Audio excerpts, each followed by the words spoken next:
Okay, well, until next time. Lots of luck. Yeah.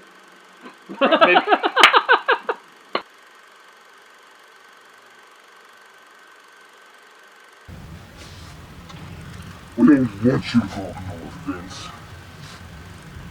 You work for us. You know we're connected with the Hunters Guild. I'd hate for you to screw it up. What is that, a python?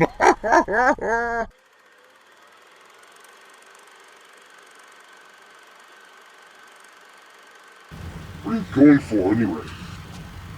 To find out what happened. Look, the Matt and Mike podcast experience is dead and gone. More people have seen lots of luck than they have fucking... I'm Dungeon shocked. Cast. I've never even I'm heard not of it. shocked. Well, yeah. I hadn't heard of I'm shocked either that one he of was- these. Yeah, me neither. Well, What? I just said I wanted to see Ganja Test for years and years, but I've never heard of it.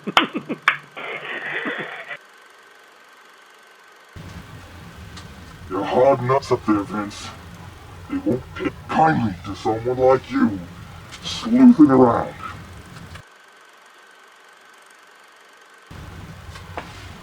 The Ishtarab seems satisfied. Since when was that good enough? Think again, Vince. I will.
There's only one way to start off this episode.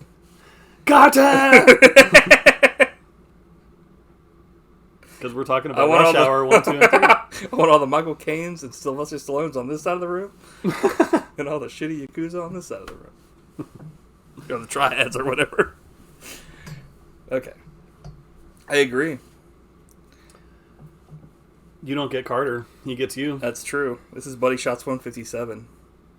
Michael Caine and Sylvester Stallone sent me to heaven. Nice. Yeah, so this is... They didn't make you pick up sticks like last week? I was like, yeah. So yeah, Get Carter week. This is a fairly straightforward week because it's two films called Get Carter, based on the Jack Comes Home book. Yeah. Which it's refreshing to see a remake or whatever, like, actually named this. Well, I guess it's not super refreshing because you have to put 1971 or 2000, but at least it's not like they didn't. I don't know. Sometimes names can totally ruin something, and this is not the case. So yeah, I thought it was interesting because the first time I saw Get Carter, my first thought was like, I think Mike would love this movie. Yeah, because I know you're a big Michael Caine fan. Yeah, and I hadn't seen it in a long time, and I saw the remake as well, which was like a huge disaster when it came out. And when I saw it, I was like, it's not as bad as its reputation. Yeah, I'm kind of shocked that. I mean, it's not great. I wonder, we'll get into it. I wonder why like people thought it was a disaster. I don't know, because I didn't think that at all. But well, I guess like you said, we'll get into it. But, yeah. Shockingly, no one had seen either one of these films. That's a shame. But then again, like, I had heard of Get Carter, but I hadn't seen either one of these, let alone the remake. It's kind of weird because I feel like, I mean, obviously, like, the original is, like, you know, a classic, but it's a classic if you've heard of it. But, like, the remake, I feel like, was one that possibly came out, and I didn't hear anything about it when it came out. Yeah, it was just a giant bomb. I was kind of shocked because this was in, like, Stallone's career was in the dumps at that point. Yeah, which is weird because I think this is like one of his better acted films. He's good in it. Well, he's good in everything. But I was just kind of like, they gave him like a lot of range to play with in this film, but yeah. So how'd you like first hear about these, I guess? I'm not sure. I feel like I didn't. Get Carter, I think I taped it on like HD Net back in the day and watched it. And I was like, whoa, because it was something I always wanted to see because like I'm a huge Michael Caine fan too, and I knew this was one of his most like popular movies that he was most known for, and I thought it was great. Yeah. But I didn't see the remake when it came out. Like you, it kind of just like I probably knew it was coming out, but there was either bad press about it or it just had a small release and then it was just away. So I didn't watch it till years later because I eventually hope to watch all Stallone's films for better or worse. Yeah. Oh, it has a feature-length commentary. Yeah. So you gotta love the snap case. Right. Yeah. Still look good. Yeah. In standard definition. The snap. Yeah. It's like. So. I got that used at Half Price Books for like $2. Oh, really? Yeah. Why was it on sale? No. How about you? Like, I honestly, I don't think I ever saw a poster for either one of these, but along the years I had heard Get Carter, but at the same time, I'm almost wondering if it was Coach Carter that I was confusing it with, because we talked about this off air last week, that I was like... The third remake of the series. He's a coach now. Yeah.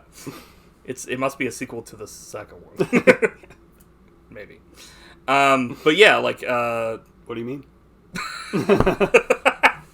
I'm like, I didn't watch the last frame. I'm like, are you mad?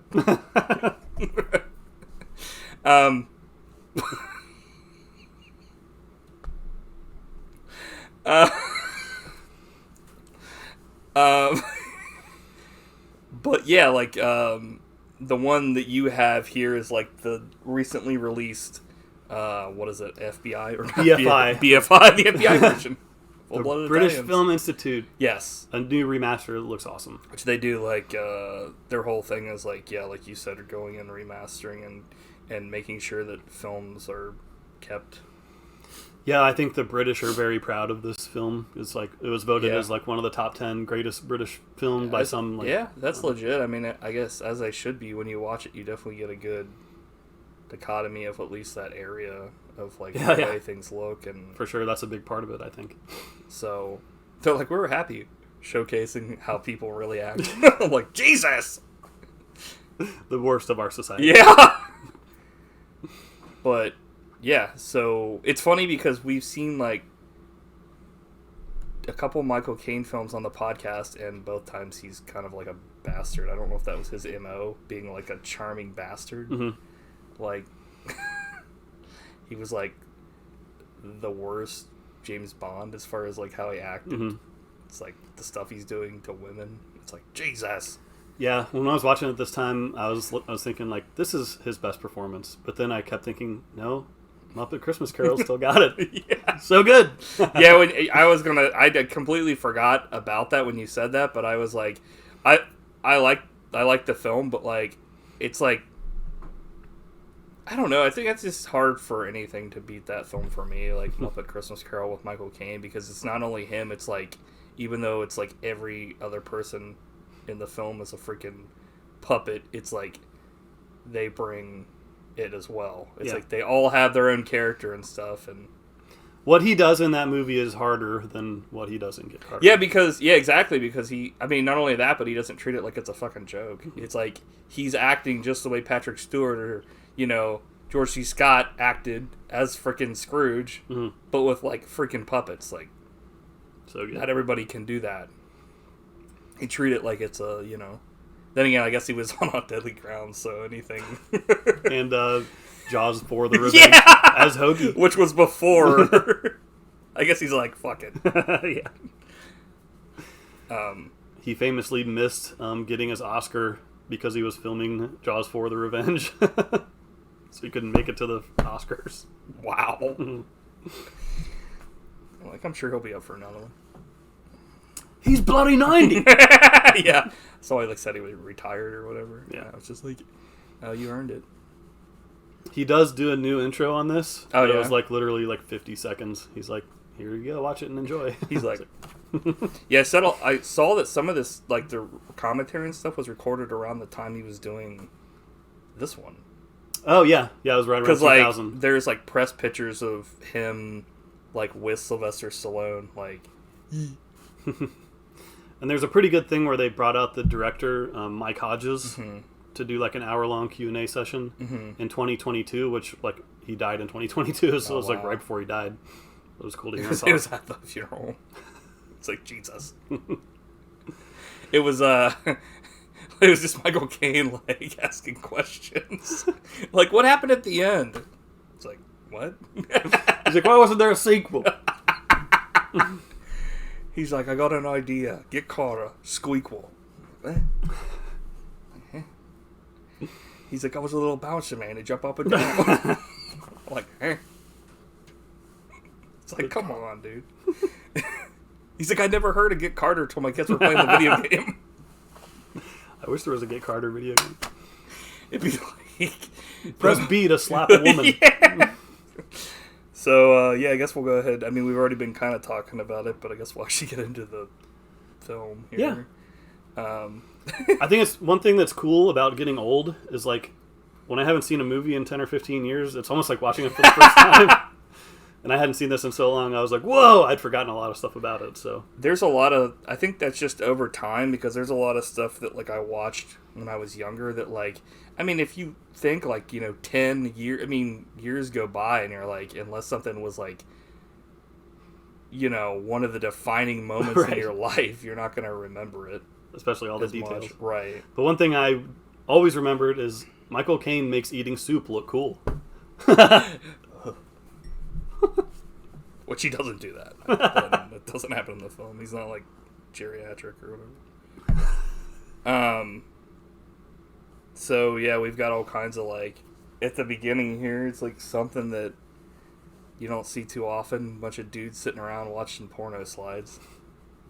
Which I mean, I guess for the time there were no computers, so he was listening. They're all like, "Yee!"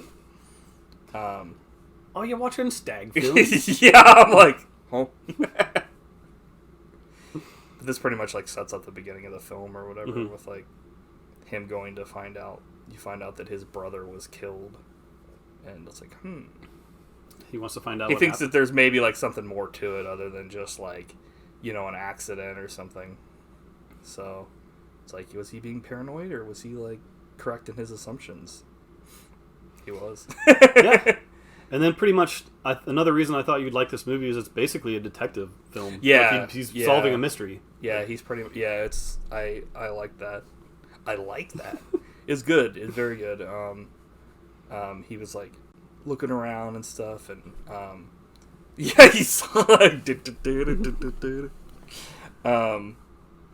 I thought this was cool. Like I didn't know this was based on a novel until was watching the credits or whatever. And I haven't read the book or really even heard of it before. Have you read it or no? I wonder how it kind of stacks up. I mean, I guess we'll go ahead and talk just a little bit about it now. But like the first one and the remake, there are definitely differences. So like, I wonder how those kind of stack up with the book. Yeah, It'd be kind of interesting. But I didn't really think about it while I was doing other stuff, working on, other stuff. And yeah, I'd like to track down the book eventually. Yeah. But the director said between the time he read the book and the movie was finished was like half a year, which was like pretty impressive. He's like, I just had to make it, and we made it in a frenzy. Nice. And I was like, okay. Damn. You're like, it took him that long to read the book. He's like...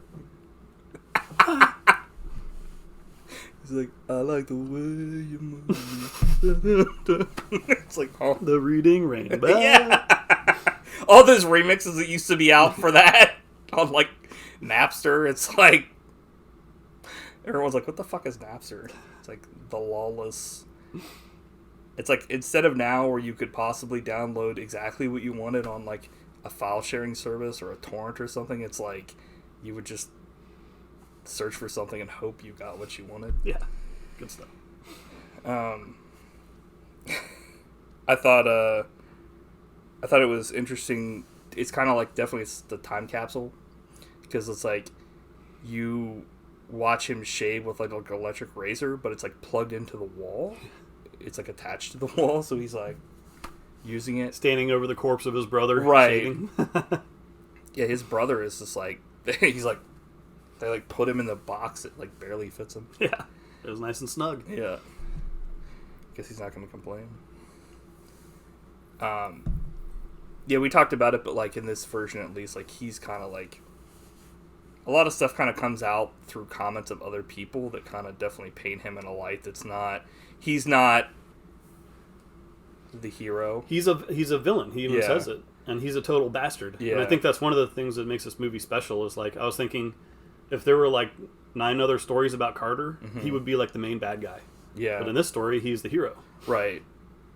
Yeah, because in this, it's like the only thing that makes him like heroic is that like even though he's an asshole and he's a villain, like it's interesting to see that like villains have family too, and he's trying to find out what happened to like essentially the hero of the family, his brother. So it's like Lex Luthor trying to find out what happened to Superman or something like. Right. Which is very interesting, because you also don't find that out specifically at the beginning. You know he's a killer, but that doesn't necessarily mean that, like, you know, I mean, there's gray areas there and stuff, but at the same time, it's like, you don't really get the sense of how much of a piece of shit he is until, like, people start making offhand comments, like, he slept with his brother's wife and possibly his niece's daughter, and, like, you know, he gets this one guy that was helping him out get, like, he gets totally fucking mangled. He just leaves him out to dry. Yeah. Yeah. And, like, even though at that part there's some interesting comments where the lady's like, why don't you go help him? And he's just like, well, I don't know. Like, back then there was no, like, GPS or anything, so, like, literally if they took him, he would have no fucking clue where he is. Mm-hmm. So he's like, there's literally nothing I can do, so why don't we fucking sit? Which he's supposed to be, like, being like, oh, I'm in love with this one lady, but he's, like, boning all these women along the way, so, like, he's like, save yourself for me. Meanwhile, he's doing all this, like, heinous shit. Yeah, it's pretty entertaining, but by the time at the end of the movie when he's, like, giving a woman a heroin overdose, I was like, good lord, man, this is, like, serial killer shit. Yeah, he's like a, definitely, like, a hitman. For sure, like he's a Golgo 13 where he's like straight business here. Unless it comes to his family, like for sure he was like torn up about that and stuff. But like, because you can even tell he has like, the tiniest bit of heart left. Right, yeah. Which is cool to see, but it's like that's the one thing that like was his weakness, was his like, you know, brother and stuff. Mm-hmm. Who he didn't even like. Although that was more in the sequel. They kind of hopped on that. Or the remake. The remake, yeah. I'm like, whoa. Maybe it was. Wait, no. But yeah, totally. It was definitely more like you said in the remake or whatever. But like, the other cool thing, and you kind of mentioned it about this movie, is like it takes place in Newcastle, which apparently was a grim place to be, dude. Because like, oh man, it's all gray and like nasty everything's looking, like falling apart. Yeah, and like the people are like not movie star people; they're like real salt of the earth. There's like a row of like buildings that remind me of that scene in like Monty Python's like the meaning of life. Yeah, where that family has all those kids, and it's just like their house is just like a piece of shit, a disaster. Yeah, because it's a disaster area, like you said. Because it jumped out to me the most when he's in that one pub and there's like a woman singing. And she gets in a brawl with this other woman, like, out of nowhere. Yeah, that was one of my things. This is, like, desperate hours. I wrote down, because she's, like, going around singing, and she's kissing random dudes. And I guess she kisses, like, one of the guys that she likes, or she's maybe married to, or girlfriend of, and she, like, starts tackling her, and they're, like, rolling around on the ground, and Michael Caine's like, and I'm like... It's like the only time he smiles. Yeah, he's like, thinks it's great, and I'm like, Jesus. That's just a totally different time. Everybody's just kind of watching it happen. No one's really breaking it up. And then he's just like, this is great. I love to see birds fight. The birds. I'm like, cool.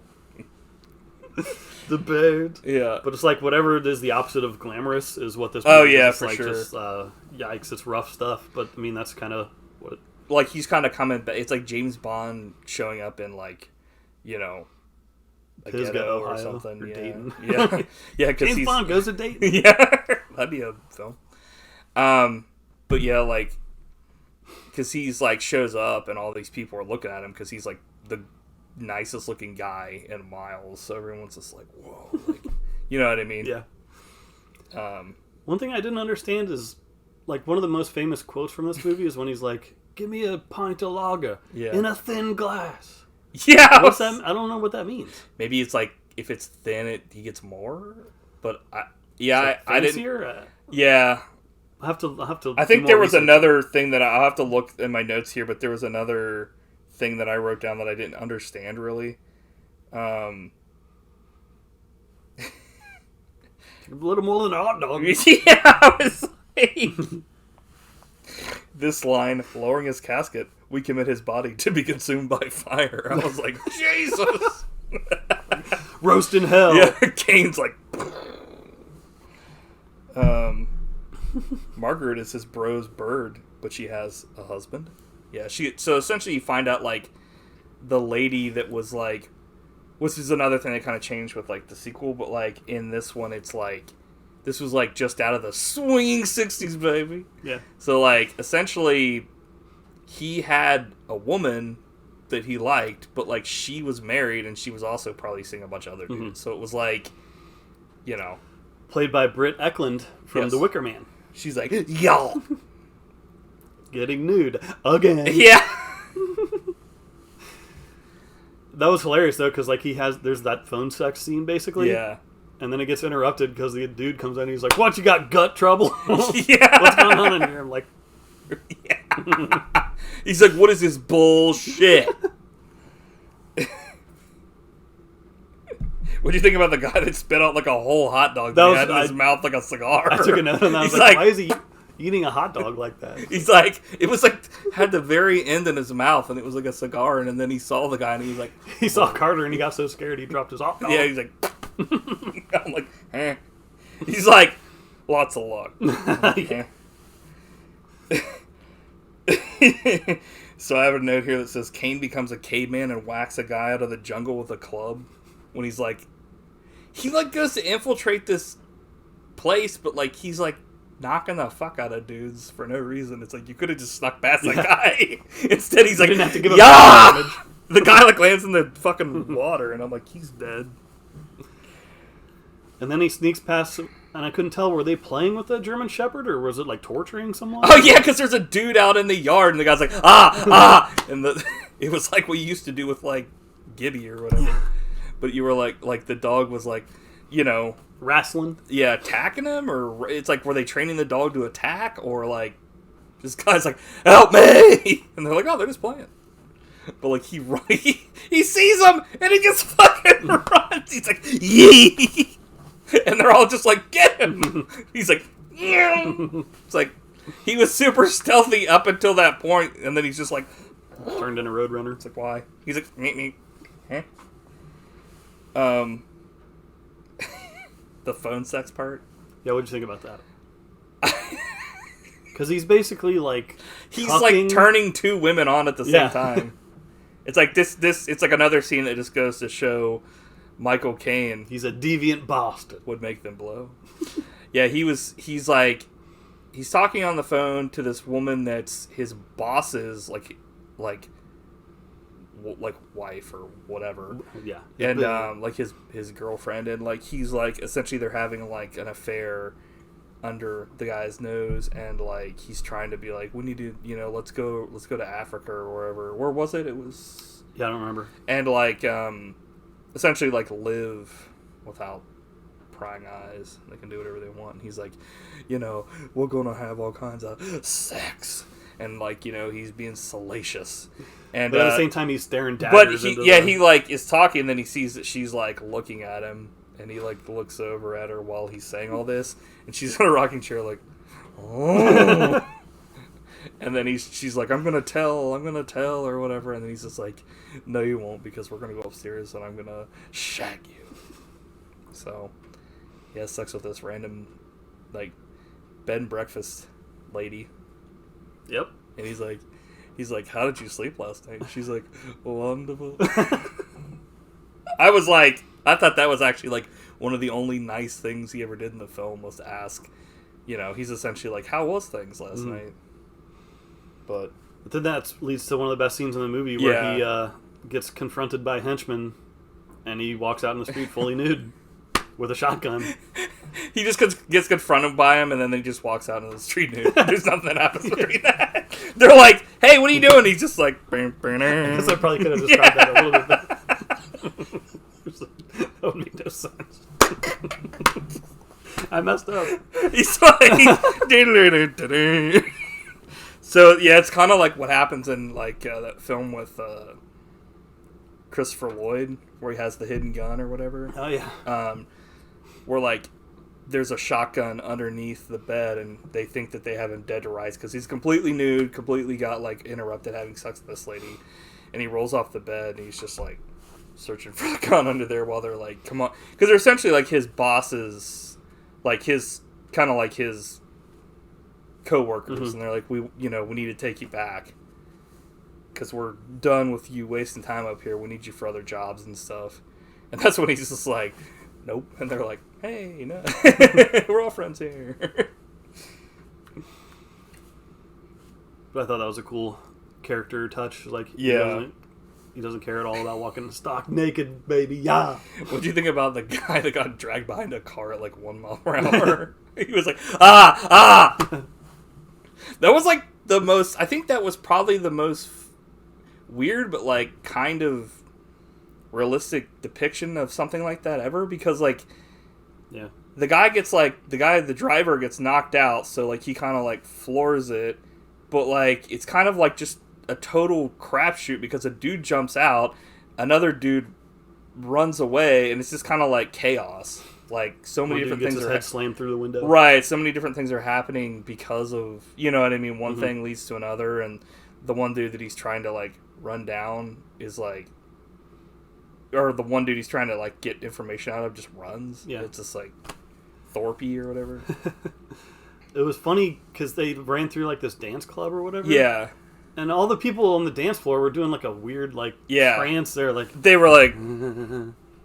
And I was like, this is my speed. Like, I could do that. They're like summoning a fucking dark spirit. It was like the lowest energy dance I've ever seen. It's weird. Black Phillip shows up. I'm like, oh.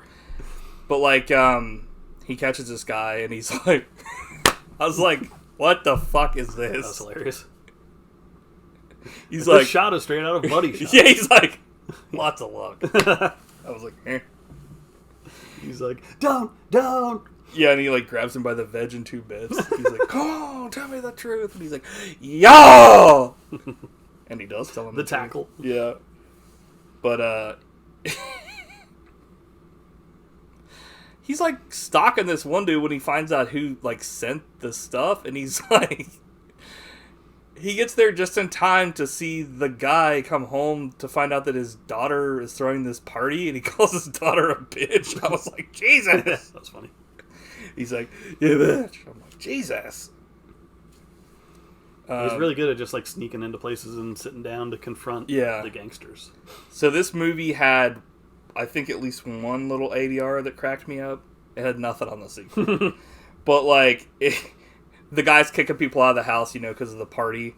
And this random guy that I never found out who said this says, rude old bastard, I hope your house falls down. Falls down. What? Falls down? I was like, it makes sense. How pissed would you be if you woke up and this fucking kazoo parade was happening outside your house? Yeah, I'd be like, kill me. They're like, it's like it's just a bunch of fucking kids dressed up, and like people were just watching them. There was like a dude in the crowd that had no shirt on. They were just like, this is awesome, and I'm like, I guess people just didn't have anything to do. Yeah, because like literally it's just.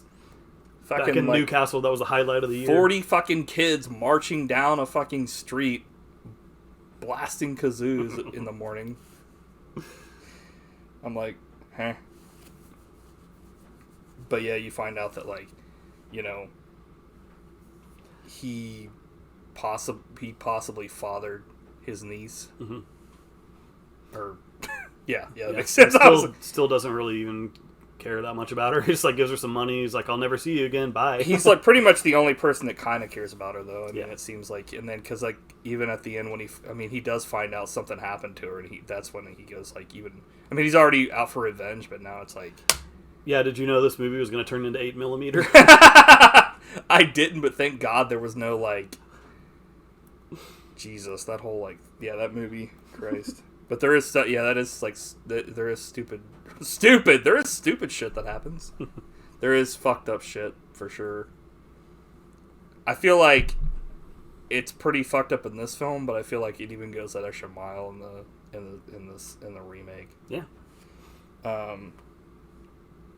I thought it was cool when he's just like talking about how he is like we were talking about earlier, the villain of the family. Yeah. He's like, I'm the villain of the family here. Yeah, because after he sees that movie, which while he's watching that, I was like, Yeah. whoa, this is some fine acting, Mr. Yeah. Caine. But he's maintained his calm up to that point, Yeah. but he basically goes into full rage after that for the rest of the he's movie. just like, I'm not playing like kind of like subversive and secret or no, Yeah. He's like secret, but he's not playing like, stealth anymore. He's gone full like fucking, okay, it's time to end this film. Mm-hmm. He's like, guys, we're ending the film. I'm like, but yeah, it's like he does not mess around. I put here before I knew what it was about. I put Carter does a Mulder and watches a porno for no reason. It's pretty out. He just turns on a porno and he's like, and then he sees his niece and he's like, he's like, shit. It's, yeah, I'd say that scene is, above all, probably the most ridiculous, out of control acting. Not out of control, but like, holy shit. Because he starts watching it and it's just like, and then you see like a tear go down his eye and it's like, Jesus, dude, like, this is fucked. Yeah, the commentary is pretty good because the director basically pretty much only praises Michael Caine. He's like, if Yeah. Michael Caine wasn't in this movie, it'd be horrible. It's like, I knew like all I had to do was, like, Michael Caine was doing Yeah. all the work for me. Like, Yeah. I knew he was gonna make this movie great, and he did. I mean, honestly, he's not like super wrong, but I don't think that, like, I mean, it's a very like character driven piece. So like, if they would have had to have gotten somebody that like, like of his caliber with the charisma and stuff. So like, Stallone or somebody. Huh? So, to kind of like, because if you're gonna put a movie just around somebody and there's people around him, like bit players, he has to, like he said, he's got to do like all the work to hold it up, and he did. Yeah. I also thought it was cool. A couple times in this movie, he's like confronting people and Yeah. he takes off their sunglasses. Yeah. It's like, that's such a The disrespectful one guy move. or whatever that he's just like, I haven't seen your eyes, and I was just like, I almost wonder when he was doing that in this, and then like even in the sequel or the remake they do that. It's like, was there some like homosexual undertones there? Kind of. I don't know. Maybe, but that insult always stuck with me. Like, Right. Your eyes are piss holes in the snow. I was like, Jesus, dude. That's one thing that like I wrote down even because they do it in the remake, and I didn't get that because I was like, his eyes aren't yellow. It's just like a heinous insult. Right, but it's like it didn't make any sense. I was like, what? I guess I was just confused because I was like, does he literally mean they're yellow? Or like, what the fuck is he talking about? He's like, you look like shit. I'm like, okay. Wait, what? I'm like, he looks attractive.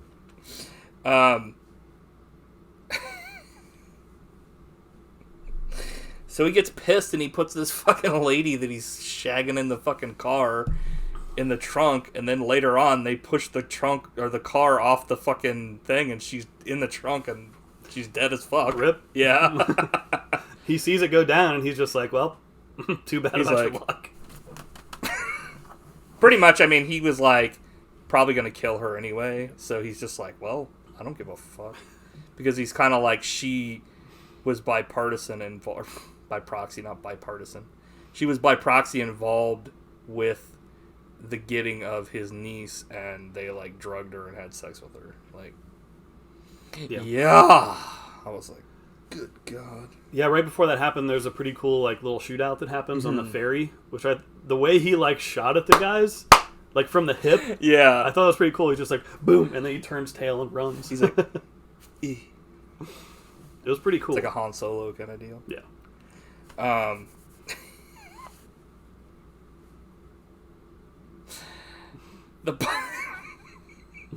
What happened? The part where he confronts the fucking big boy guy and fucking a dummy comes off the fucking Some awesome dummy work, dude. I loved it. I was like, this is the fucking most ridiculous shit. Well, he like punches him like 5 times. Yeah, he like essentially like, beats him unconscious, and then I was He like, just is he like- gonna kill him? Yeah, I guess he is. He just flips him over the fucking railing, and the dummy's like, It was so great. and then they cut to a shot of like him laying on a crushed car, and one of his shoes is off, and I was like, dude, that's a legit touch. Yeah. The impact was so strong it fucking knocked his shoes off. Yeah, I noticed that, and I didn't notice until I pointed it out in the commentary. Like, we thought it'd be more You like, horrific. we actually if killed him. the car was filled with crying children. Yeah! And I was like, Jesus, dude! Like, that was I mean, it wasn't funny, but it was like kind of like, not that any of that happened, but like the first thing that happens is they're not like, I mean, obviously I guess they're like, this guy's fucking dead, but like the first thing they do is 2 people come out of nowhere and grab 2 kids and pull them out of the car. there's people in there. Yeah, it's just like, oh, fuck this guy, he's done as fuck. But there's not many more things I like in movies than good dummy action. It's always Yeah, so fun to watch. this one wasn't like, I wasn't like, It wasn't this is egregious. the fakest shit I've ever seen, for sure. But it was like, there was definitely like some shit where you would look at it and you'd be like, I feel like that's not how someone would fall. Because it was like, yeah, it turned into Frankenstein. yeah. Like it's a limp body, but like his limbs would probably be going like that, but instead he was like, I'm like, eh. Total side note. So in one of the Mario Brothers commentaries, Yeah. they pointed out like the dummy of Bowser at the end when he falls into that bucket Yeah. doesn't have any pants on. Like,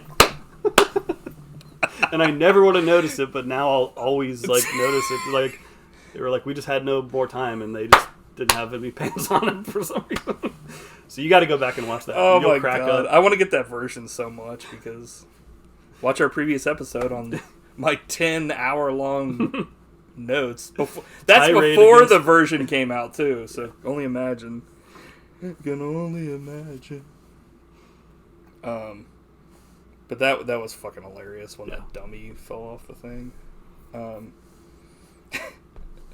I have a note here randomly. John Lennon and Yoko Ono were watching this part. A guy says, number 9. Nice. But yeah, we're talking about this part where he injects this lady with fucking, like, poison, essentially. Yeah. It's like... And then he puts her body in the lake to be like, oh... He takes her out in the framed- woods, makes yeah. her strip naked, and then injects her and kills her. And I was like... So it's like, Jeffrey he essentially Dahmer shit. frames his, like, this guy to be like, okay, well... I sent this evidence, but even that, you're going to jail for fucking having this person on your property dead. Yeah. But before that, he stabbed that one dude in cold blood. What'd you think about that? I was like, whoa! I was like, the guy's like, I didn't have anything to do with I didn't it. know, I didn't And he's know. like, I know!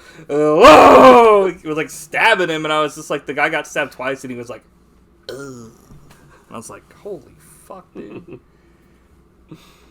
Yeah, I appreciate how far they went with making Carter a horrible... The funniest part was when he tries to, like, jump over the wall, and he's like, no. Yeah. And he's like, I know, I wasn't really trying to get away. I was like, what? He's like, I knew I couldn't escape. I'm like... He did give him one last cigarette. Yeah. Yeah, it's Or as they kind of call them in fucked up. England. Because almost said it. You almost got me there. To trap you. Yeah. It was a hellacious trap. Yeah, that part was like, it's like, I have no clue how involved that guy really was, but he was like guilty by association. Was he the guy in the video? I couldn't tell. I thought he might have been. I don't, that's the thing is because it's a lot more clear in like this in the remake, but like, yeah, in this version, it's like, I think due to like quality and just how they like, it was filmed and they're more, they do like, I think because of what they had to work with, and they probably didn't want to show a lot because I think I heard somewhere that they didn't really like doing that stuff. Yeah. That they were like, okay, we're gonna make the centerpiece of this like Michael Caine's like reactions and acting, which is a good choice, but like, yeah, I'm not 100% sure. Like, you could be right about that. If so, then I totally understand. I mean, I'm sure that he was probably involved, probably more than he was saying too. But like, I mean, you kind of find out that almost everybody involved in this town kind of knew what went down. But like, obviously they didn't want to say because either they liked him and didn't want to like hurt his feelings, or they didn't want to incur his wrath because they probably knew that he was involved with like the mob at this point, and be like, okay, well, if he's involved with them and I say I was involved with this, I'm fucked. Right. So yeah, my I guess we should just talk about the ending maybe. Or, like, no, we're just gonna let the audience find out. This is a weird way to dispose of somebody. To hit him with a gun and just put him on a thing. They had like a fucking 20-minute long run sequence there, man. Yeah. But I thought that was very disturbing because he's like basically kind of torturing the dude before he dies. Like, making him drink a whole bottle of whiskey. He essentially he recreates what happened to his brother. But he's gone like full psycho in this because he's like loving it, and once he dumps the dude's body, he's laughing to himself. I was like, he's like, I fucking did it. Yeah. Revenge. And I'm like, but then he gets away totally free and lives happily ever after. He's like, he turns to the camera and he's like, never happened to the other fellow.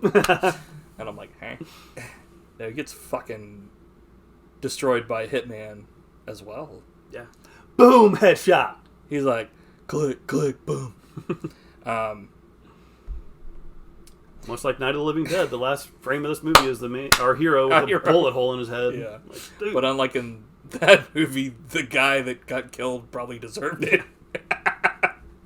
You know what's funny is, like, I remember them setting that up earlier in the film, but, like, the end did such a good job of, like, I was so focused on that moment, I completely forgot about there being a possible, like, other thing happening, like a hitman or something.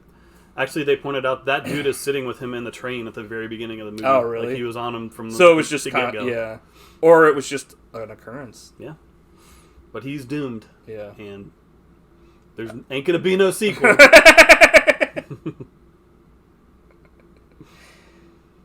But I thought it was a satisfying ending for sure. Yeah. It was not the feel-good event of the summer, but it's like that was quite something. I feel like more so in this than in the remake, like you don't feel super bad when he dies in this because he's like a complete piece of shit. Like at the very end, you feel like he was trying to like. Not like he knew anything, like he was going to die, but it's like his last, like, making amends to kind of, like, you know, avenge his, you know, niece/daughter and his brother. So, you know, it's fucked up, I guess, as it is to kill someone. I guess it is his way of, you know, making amends, even though he didn't know it was going to be his last hurrah. Yeah. But tying up any loose ends. He's like laughing and at peace, and then fucking it's over. Yeah. I thought it was kind of interesting how, like, for him, as soon as he went, like, kind of, like, out of control and, like, you know, not professional, a professional that killed him, that didn't give a shit, he's, like, done, and he just packs his stuff up and leaves, and it was, like, just another job for him. Yep. It's very, very cool where it's just, like, the cycle continues. Nice. Yeah, for sure. It's a great point. I'm like, 0.95. I didn't even think about that, but that's, good stuff, man. Maybe that'll be a sequel. They'll follow that guy. Hitman Origins. Get Killer. The Rise of Carter's Killer.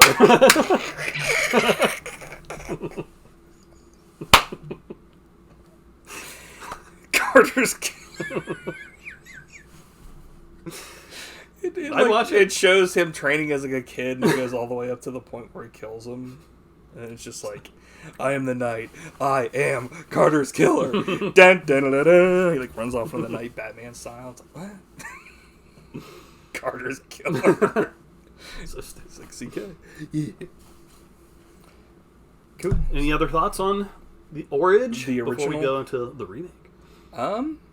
Not really. I think we did a good job of talking For sure. about it and stuff. And Yeah, so I'll give it a total 9.95. Yeah. I think I would say run, don't walk. I'm like, See yeah, Get you Carter. will. I'm like you right now. You're like, Mike is not excited for Ghostbusters. Michael Caine's second best performance. Get Carter. True. He's like, life is like a movie. But like, not to get into the next one already, but like, to me, the original was like electric watching it, and I thought the remake didn't quite have the same spark as this one. But there's a lot of good stuff in it. Yeah. So what's your final score for Get Carter? Same. Nice. Yeah, it's I was great pretty stuff. positive you were going to really Yeah. like it. So Yeah, for Nice. sure. 9.95. Okay, so Get Carter, the squeakle, the remake in 2000. from the year 2000. So I mean, this is like they went this long from 71 Yeah. to 2000 to even do a remake, which I was kind of shocked about. I thought they would have, but then again, I mean, I don't know. It's a tale as old as time. Yeah. Tale as old as time. Remake with Sylvester Stallone. Why doesn't every movie get remade with Sylvester Stallone? I agree, dude. That's a good question. The Matrix. So yeah, this movie came out in 2000. It was a huge bomb. Sylvester Stallone was at like the lowest point of his career. It made That's so 19 million, and the budget was 64 million. Jesus. And Are you kidding me? yeah, it was critically lambasted, and it got nominated for all the Razzies, which is always a dumb thing. Yeah. But turns out this movie's pretty good. Yeah. It's definitely worthwhile. I agree. And not deserving, to be shamed. Yeah. I love this movie, honestly. Nice. I'm glad you like it. It's very. I wasn't sure how I was gonna, but you know the thing I really like about it is it's like they took the source material and like they didn't try to do the exact same thing, and they did something that, and it's not like they did something so completely off the wall that you're like, this is fucking ridiculous. It's like They made choices, yes, which but like a lot of them I liked. right. And it's like, I've seen stuff before where, like, they try the exact same thing, and it's like, oh, that's cool. Or, like, they do something different, but it's so different they don't even, like, like a movie you watch, and you're like, they didn't follow any sort of, like, original source material, and, like, the choices they made were so ridiculous that it's like... You lost the whole thread. Yeah, of you're like, what is this even about? Like, why is this even called Get Carter? Mm-hmm. But I think it was a worthy update. Did you know Michael Caine was in it? I didn't know until I saw him. What I was a like, treat. Holy shit. I love that so he much. plays one of the guys that was played in the original by someone else. Like, it he didn't play two people. Brumby? Yeah. Yeah. I love that, though, in remakes and Oh, stuff. yeah. Where they bring back the original. Yeah, not only that, but I love this when they use the fucking music from the original.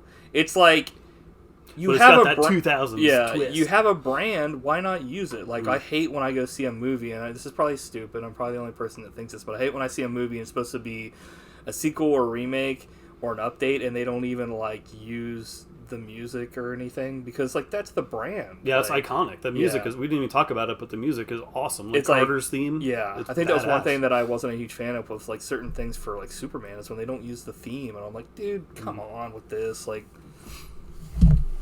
But anyway, yeah, One like... thing I read that was heartwarming was Michael Caine was like all in on this movie because him Yeah. and Stallone are like great friends Oh, nice. because they were in that movie Victory together, Oh, like the okay. soccer movie, Yeah. which I totally forgot about. But it's like that warms my heart. Yeah, that's awesome. He was in quite a lot of this too, which I was happy Yeah. about. He wasn't just like in one scene and that was it. Mhm. I like they started off with like the original and then kind of went into like a 2000 kind of updated. It kind of reminded me of like, kind of like the music was kind of like almost like a, what's it called, like Ocean's 11? Yeah. Suave kind of feel. It was more stylish and stuff like that. Mhm. Because I guess he came from like Vegas, so like, it was good stuff. Yeah, and instead of Newcastle, they went to Seattle, Right. the Newcastle of America. Which is totally one of the grungiest, like Yeah. grimiest. The sun never shines there, so I Yeah. thought that was a very appropriate setting. Yeah. it worked. What'd you think about your boy John C. McGinley hamming it up here? I was not a fan of him at the beginning. Me neither. I thought it was really bad. Yeah. I mean, I like him a lot, but this was he was kind of like annoying at the beginning. I was just like, it's like SylvesterStallone was trying to be serious, and then the shit he would say, I was like, this couldn't have been in a fucking script. This is, I mean, it could have been, but the shit he was saying was so bad. It was like, I didn't write any of his lines. Yeah, I was like, tone it way down. It sucks. He was like a bastard version of Ned Flanders or something. Yeah. It's like, this guy is out of control. Big cocaine energy. Yeah, I was just like, yeah, it was kind of like, yeah, because SylvesterStallone is pretty low key. I mean, he obviously gets angry, but like he's, you know, he's really good in this. I think he might be a little bit too low key. Like, yeah, I wish he would have done a little bit more. I think that's kind of what happens in some of his films, where he's kind of like, if he just plays that like you said, the low key, it's like, you know. But then there's movies like, what is it? The movie with him and where like they're frozen, that we watched it for the podcast already. I can't remember what it's called now. Demolition Man. Oh, like he gets to play comedy. He's great he gets in that. To play like, and he's more, you know, like he's not as low key in that. Which, yeah, I mean, I guess he's kind of like not. It's a minor complaint. Yeah, he's like a trained killer. Yeah. But like you said, it's like I think there are parts where maybe it should have been a little bit more like high energy, but it didn't like ruin it. No, I think it's just so. It's so. He's really good. I mean, it's so contrasted when you start off the film and like McGinley is being like fucking like Yakko Warner over here from the Animaniacs, and he's like, you know, playing like Mother Teresa. Yeah. Like, my brother just died. Yeah. And he's just like like hit himself on the head with a hammer like fucking Daffy Duck. I'm like, what's going on right now? So in this one, it's not Frank, it's Ricky. So Richie, yeah, where's Richie? Ricky Starks. This is one of the funniest early parts, and I knew when this happened, I knew that this was like gonna be a funny thing for me to watch this, because the reason why I like this film so much is because I laugh so much. Some not intentional laugh. Oh, all of it was not intentional for the most part, but like Stallone is grilling this poor kid loudly in front of everyone at the wake. Yeah. And I was like, what the inappropriate. Yes, this is so ridiculous. I was like, huh? Also, it was the year 2000, so a Moby song had to be playing during the wake. It's like contractually obligated to put a Moby song in every movie. It's like, was his brother a fan? Or I guess at a wake you wouldn't only play what the people liked, right? Like, what did you like? I put like Stallone so far for me has totally carried the film at that point in the film. For sure. Then Michael Caine shows up. Yeah, it was just like Carter meets Carter. So essentially, like Carter v. Carter. Whoever wins, we lose. It's like, wait. I'd rather SylvesterStallone's Carter win than Michael Caine, because Michael Caine's Carter's a bastard. Yeah, they kind of like discuss how, like, what happened and stuff, and Michael Caine kind of comes off as like a concerned friend and stuff like that. But you find out that he might not be as caring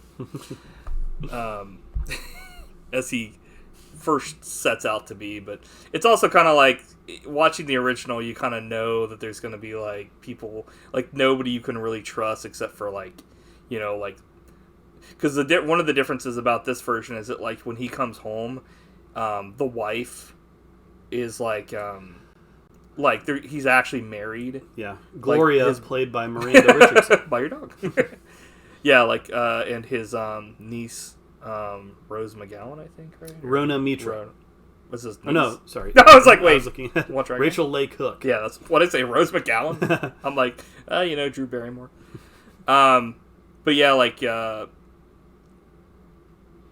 they're like essentially he had like an actual family and stuff, and I guess he had his brother in the original had a family, but like this is like he was married and he had like a daughter and stuff like that, and it's more, you know, a traditional kind of deal. and they even had like a wake and everything, and the other one, it was more so like they had the funeral, they buried him, and then they went to a pub, and then that was it. Like they didn't even, he never really had much more contact with his niece. And this, it's like he literally says, "I'll never see you again." Yeah. He's like, well, I guess I'll never see you again. I'm going to Africa. He's like, do you want to come with us? And she's like, no. And he's just like, okay. But like in this, it's like he starts out kind of the same, like trying to figure out what happened, and then when he finds out stuff that happens, he's just like, okay, I need to like, stuff happens that he needs to protect his brother's family. Yeah. He basically learns that like he should have been there for his family. They kind of turned it into a more like if he was there, things would have been different. Yeah, and it's almost, and he ends up learning to care for them. Right, it's kind of something that's like absent from the original, because like, oh, totally. I think it's kind of left unsaid that like if he had been there, things might have been different. But Michael Caine's character is so selfish, you don't know if that's the case or not, because he's kind of like, because of this version, this version, like they even talk about how like when they were kids, like they hid stuff and like they had hiding spots, and like, you know, they might have grown apart, but like at one point you hear about how like they were actually like really close and stuff. And it's more so, it seems like the Deus Ex hiding place, right? But like his job, what he went into, kind of drove them apart. It seems like less so than like him not giving a shit. It was just like, you know, like a lot of stuff, life got in the way, and it was like, well, I liked his suit in this, the shiny gray suit, like a shark, really cool. He's looking good in this. He's got the little goatee going on. It's funny because I was like, oh, this looks great, and then like when he shaved it off at the end, I was like, sweet, because this looks way better. I was like, the whole movie I was fine with it, but then when he shaved it off, I was just like, you're like, damn it. I was like, man, that looked like shit now that I think about it. Because it kind of did, because it was just kind of like stubble. Yeah, it was like a weird beard or something. Weird beard. Are you looking for a weird beard? So then we got the man himself, Mickey Rourke. Holy shit, dude. When I saw him, I was like, oh man, this is going to be... Because he was like jacked here, and... Oh yeah. He's kind of wearing some awesome sunglasses. Yeah, like in the original, like, there was no contender. In this one, it's like, there's like, he's the guy that's on his level, essentially. So like, they kind of made this guy like the obstacle for him to get past and stuff, which is it's definitely more in line with like a traditional action kind of thing. Definitely represents a physical threat, unlike in the original where he he wades through those dudes. There's a bunch of fat dudes and like wimps. It was like he had no opposition. It's like, okay. Wimps. Dude, the sideburns that Mickey Rourke had in this were total of the era. It reminded me of like the Hardy Boys. It was like everyone had those. Yeah, like the 1997 through 2000 sideburns that don't go all the way down, but they stop like here and then kind of angle towards there's a their hard mouth cut for some reason.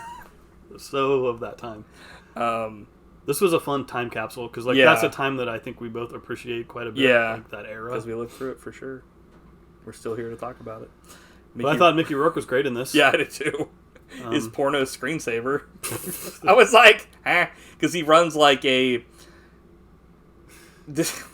It's so funny because you were talking about the time capsule of the era, but like this was so of the era. It's like we are now on the World Wide Web with pornography, and I was like, whoa! Yeah, I was like, I was like, man, this is so of its era. Yeah. And of course they talk about the cat piss in his eyes. But yeah, there's another thing where he takes his glasses off and he's just like, I just wanted to see your eyes or whatever. And I was just like, that's, especially in the second one, that's when I was just like, there's some kind of like possible homosexual undertones or whatever, maybe. I don't know. Could be. It just felt more sensual. It might have been maybe Mickey Rourke because he was like,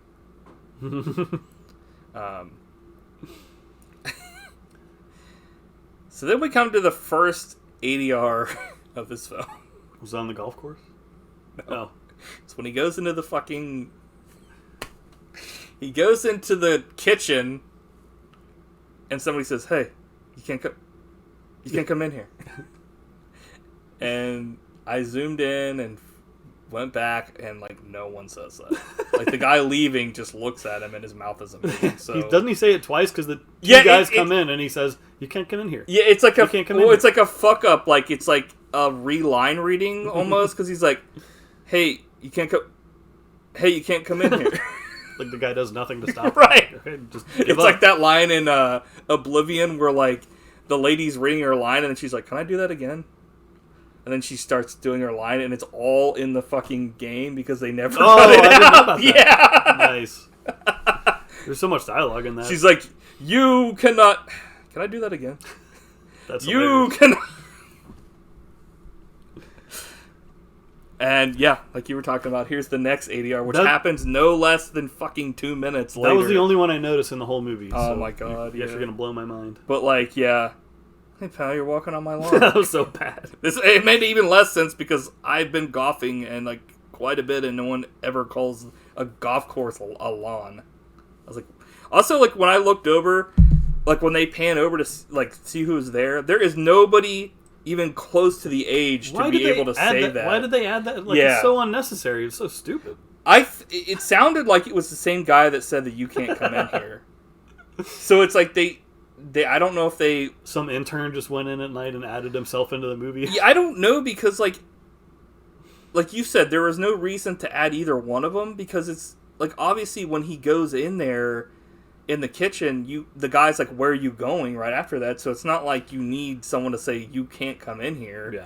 And then like the lawn thing is the same thing, where he walks in and then like he gets confronted like, "You're not supposed to be on here," by like the Pee Wee Herman guy. So it's just like, hey.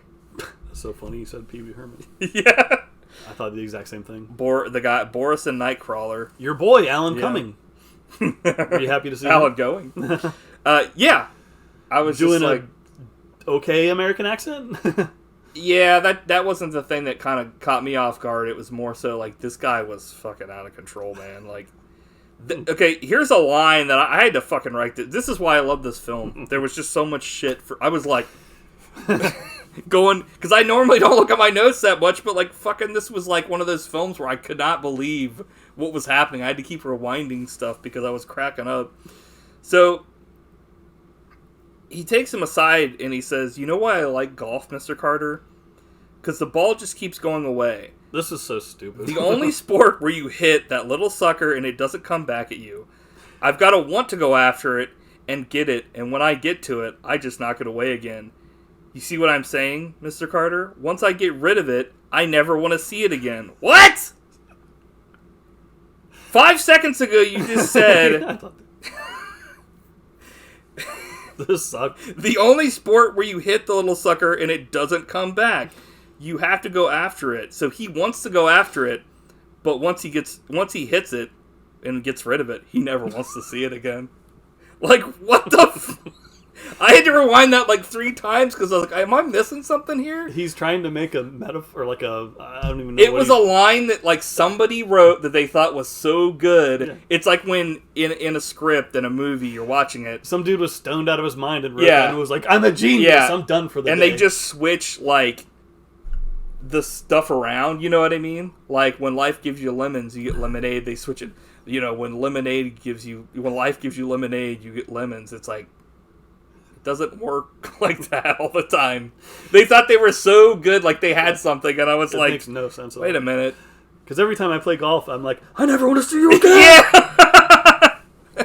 Well, not only that, but like him saying like, I want to go after it and get it, and when I get to it, I just knock it away again. So he says, so essentially he's like, I have to want to go after the ball.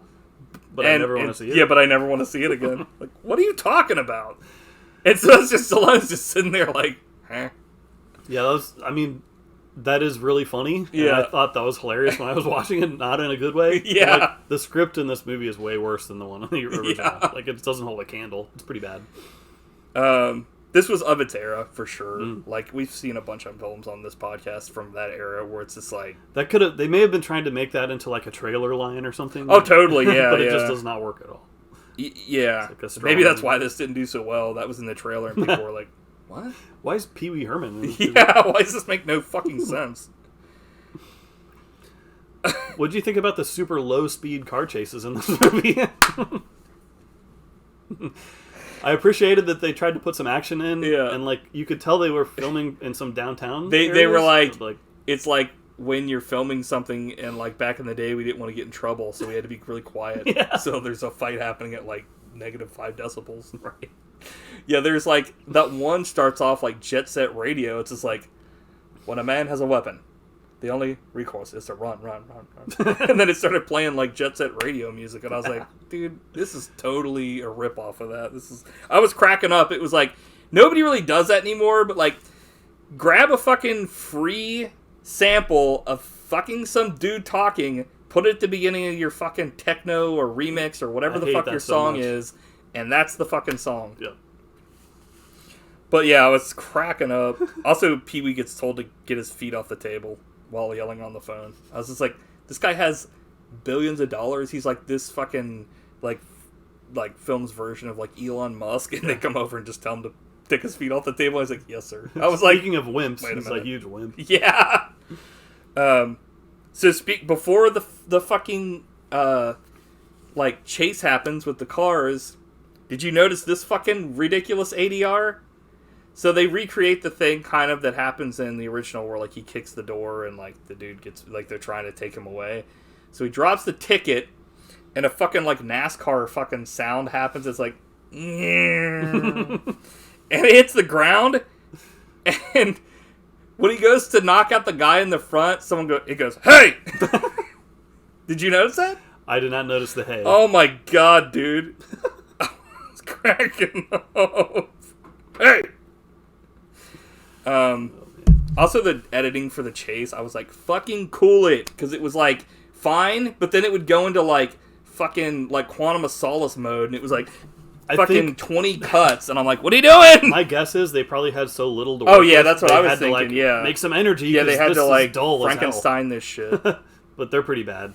Although it was cool when they drove through those Christmas trees. And the guy, Jerry Lewis'd it. Yeah. Shit! I was like, eh. Because Get Carter is a Christmas movie. Yeah, yeah, it is actually, yeah, because it randomly happens around Christmas, because like halfway through the film you hear like people caroling or like music, and you're like, okay, apparently this takes place around that And time. the big elevator fight scene is set to Jingle Bells music. It's like dun dun dun. I didn't like that Yeah, part. that's just kind of like, That was pretty lame. Stallone just stands there while Rourke does take after take of one-liners on him. I thought that was kind of weird. He's just like, your mama's so fat. And Stallone's just like standing there. I was like, were these just like other takes and they just put them all in the film? I think that's exactly what happened, dude. I think that's exactly what happened. Because like, this is gold. Because he's not reacting. Yeah. It's like he's getting shit talked, and he's just like, oh. I'm like, okay. Kinnear is like Johnny Depp, Willy Wonka, and Pee-wee. I was just like, this guy is fucking weird. Yeah, it's a cartoonish character. So Doreen is assaulted in both films, so that's a constant. I'm like, in the multiverse of Get Carter, there's one constant. The elevator beatdown, that we were talking about. What the fuck was with the part where he punched the dude in the throat? I thought the guy was dead instantly. Yeah. He's like... Also, they did a thing that, like, they did in the Robert Downey Jr. films later, where, like, they, like, envision how the fight's gonna go before it happens. It's the only time in that movie it happens. Yeah, which I thought was kind of, like, weird, I guess, because, like you said, it's the only time that it happens in the film. And, I didn't hate that part. No, yeah, I just thought it was weird because it's, like, it kind of showed from different perspectives, like, this person, what this person thinks, or this person thinks is gonna happen, or whatever. One of the only parts that I kind of laughed at McGinley in this is when fucking Stallone grabs the one guy and is choking him or whatever, and he's like, no! When I was with the gun, and I was like, what the fuck? I was like, is this like a joke? Like, I mean, I guess so. But are you having a laugh? Yeah, I was like, huh? So I had to write down this because, like, the scene with Sylvester Stallone and Rachel A. Cook, like, I think Stallone gets a bad rap because he's just, people think he's like a dumb action star, but I would like put him up against any other actor. Couldn't agree more. He's a very, very great actor. Yeah. Period. But there are definitely people that, like, I think we've watched, that I'm like, they're good, but like they're kind of only good in their wheelhouse. Yeah, and stuff. limited range. Right, but like, yeah, when he was like, when they're having the talk about like, she like actually opens up to him about like what happens, and like I don't think he's actually expecting her to tell her everything. Yeah, he's like, you can tell your mom anything you want. He's like, you can tell, talk to us and stuff, and then she does. She like essentially talks about how she was drugged, and then she woke up and didn't know what happened, but she just knew that like, she wanted to get out of there, and like she was kind of being like assaulted while she was like fucked up and all this stuff, and she's just like essentially starts blaming herself, and he's just like, no, you can't do that, and this wasn't your fault. It's like he's like, this is like when you know for certain that he's like the opposite of Michael Caine. Mm-hmm. He's an actually good person. Yeah, and he like really cares. You're like, holy shit, this is a completely different take on the character from the original. Yep. So yeah, he essentially, is like, that's when he's just like, when he finds out kind of what happens, he's just like, that's a great scene. There's fucking gonna be hell to pay. Like, let the bodies hit the floor. I don't know if you thought about this, but I thought it was a cool touch that Michael Caine says revenge doesn't work, and it kind of is like a nod to how the original one it didn't work for him. He died. Loved it. Yeah.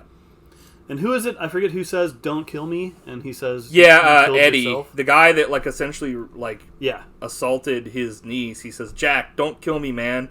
You killed yourself." I was like, "This is Great line." Like, I'm not one for like one-liners because like sometimes they're like most times I think they're pretty bad, but like they can be great, and when they are great, like this not only was great as a one-liner, but it worked in the context of the film. Yeah, it wasn't so like satisfying. it wasn't just some like ridiculous action one-liner that like didn't make any sense. Like what weighs more, the leg in your yeah, shit in your or brains? bad dog. Yeah. Like dog. this was like, yeah, it's like he's like, you could. I also like that they don't even show it. Yeah. Like he's like that was yeah. awesome editing. Like yeah, what the editor made a great choice there. In the thing that I copied of IMDb, it says Jack Carter drops him off the balcony. I'm like, yeah, no shit. I have another thing here. That should have won the Stand Up and Cheer award at the Oscars. I never stand up and cheer. I sit down and cheer. We got another funny thing here. The one dude that's like McGinley's sidekick with the ridiculous mustache. There's a funny shot where he's driving. They're driving after him, and he goes. I was like, that was when I was like, dude, this is a fucking comedy. Like, what is happening? Mickey Rourke cosplaying as Leon S. Kennedy from Resident Evil 4. Oh, nice. I was cracking up, dude. This was very weird because like we haven't talked about this yet, but like Mickey Rourke beats the fuck out of Stallone's character multiple times in this film. Like it's not even close. It's like, and I don't know if like what happened here. I don't know if there's missing footage because this just makes no sense. Because when he goes to attack him, it's like he just Rockies it and doesn't attack, and Mickey Rourke just fucking like beats his ass. It's like the Rocky Martin Cove thing, like from last week. I was like, what is going on here? He's just like fucking human flesh over here. He's like a punching bag, yeah, like you were saying. It's like maybe Mickey Rourke only agreed to do the movie if he could win get a all couple the fights. up or something. Which like it was weird because he like won the fights and then like at the end he didn't fight back and just got killed. I was like, what? I didn't understand what happened. I was like, I mean, not like it mattered the long like the because they were going for like that was kind of more stylish there at the end, but it was just kind of like I don't know if I missed something. I was kind of confused, but I think it was just for style's Yeah. sake, but it worked. I thought it was cool. I just thought it was weird that they had their main character do that. Yeah, that wouldn't happen if this was a fucking Seagal film. Oh yeah. But it wouldn't have been as tear-jerking. It's okay. It's all right, Jeremy. Jesus told me so. Nice. I also was kind of shocked here at the end. He lets Pee-wee live. Yeah. I was actually like, holy shit, dude. That's actually kind of cool. Michael Caine wouldn't have done that. Yeah. But yeah, I was kind of shocked because I was just like, dude, his it's like he's going for revenge, but like the guy, I don't know if he convinced him, but he was just like, this guy is so pathetic that there's probably no way this guy was even involved with this shit. I think that's probably what it was. Because it's like, you kind of find out that like unlike the other one where like it's like the guy totally knew, it's like this guy was kind of like, you know, like a billionaire that was like, he hired this guy and like the guy below him was like more fucked up than he was. Yeah. Like he wanted to like, because even what he even talks about, he's like, I don't want you to fucking get rid of him like you did the other guy. I want you to like, you know, just get him out of here. Like he does not want anyone to be killed. Like, but like he finds out all this shit that Mickey Rourke has done, because Mickey Rourke is like the secret bastard of the film, along with like Michael Caine turning a blind eye and being like, he's my friend, but yeah, I sold his ass out for fucking carrying booze into the fucking scene. He's like, I got this fucking booze, me.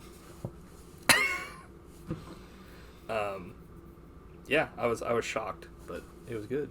I didn't have a note about this, but I just remembered at the very end. So of its time. So he does not die at the end of this film, but it's hilarious because he like fucking circles like Vegas on the map, and he's like, and it's like, it's like, I didn't quite think that was awesome. It was just funny. I thought it was hilarious. Yeah. It was totally like not. It was totally out of a different film. Like I was like, did they just say fuck it at the end? And I wonder. I didn't understand why he was gonna go back to Vegas to like kill. I think like take care of business. Yeah, kill his like boss. I guess. Pizza's gonna be here in like 1 minute. Yeah. So sadly, no Get Carter 2 for this film. No, but I really enjoyed it. Yeah. Yeah, I did too. I got it's not a classic like the original, but it's definitely entertaining. I got a lot of laughs out of it, and like it was. I liked the ending because I like to see like a different version of the events, but it was told like in a different way and stuff. So it was very cool. Definitely. I'll go 7.95. Nice for Get Carter. How about you? 9.95. Nice. Hell yeah. I think this is just as good as the original. Double whammy. It's as good as the original in a way that is not artistic at all. Like it's just, if not more entertaining than the original for me, because I was cracking the fuck up. And like Stallone's awesome at it, and the scenes between him and his niece were like by far my favorite things in this film. I agree, they were the best part. So yeah, it was a good week, man. Nice. Get Carter Turned out even better than I thought it would. I agree. I wasn't exactly sure what to expect. I mean, I like Michael Caine, and Sylvester Stallone, but you never know. Yeah. Two great tastes. The taste great. That's very true.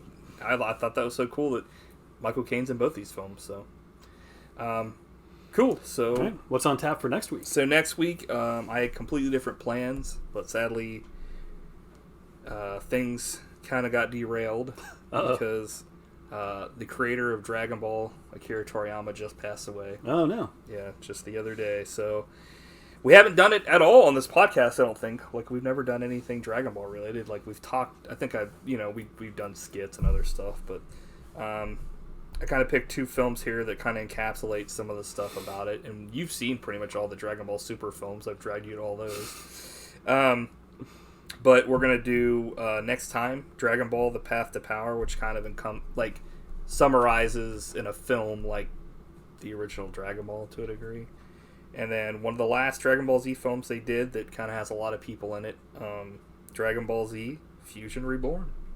All right, I'll see how they hold up because I remember really liking both of these, but it's been a long time since I've seen them. And The Path to Power was like one they never even released on Blu-ray. Like they've only released it on DVD, and I still have the DVD. But yeah, interesting stuff.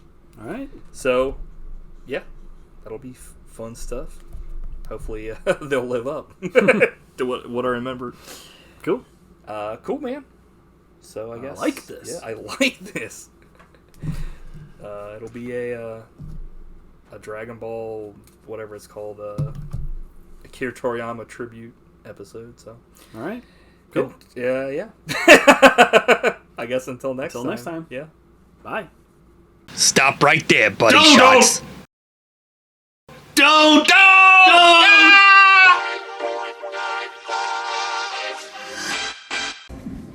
Hey, you can't come. Hey, you can't come in here. Hey, you can't come. Hey, you can't come in here. Go right ahead. Hey, pal, you're walking on my line. Hey, pal, you're walking on my line.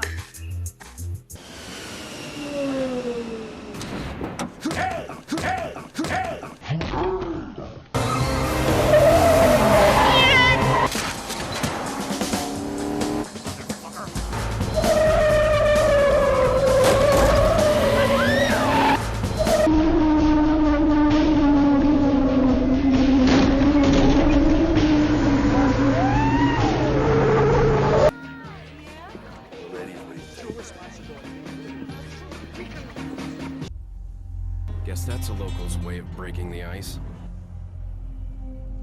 What about? There is no dishonor in avoiding confrontation. When dealing with an armed man, the best course of action is to run.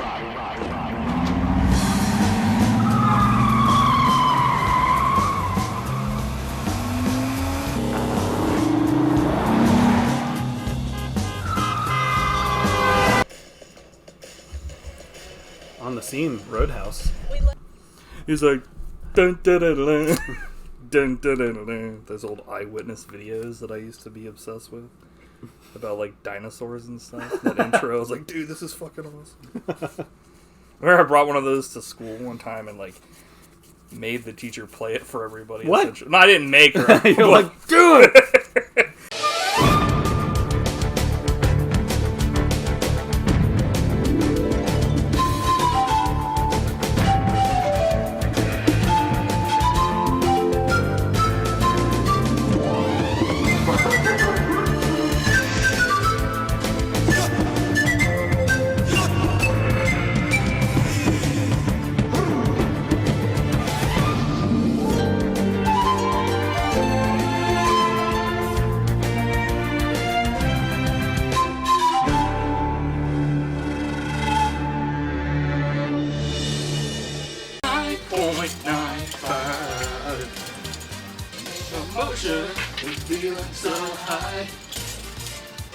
9.95 in overdrive. Put your body in overdrive. 9.95.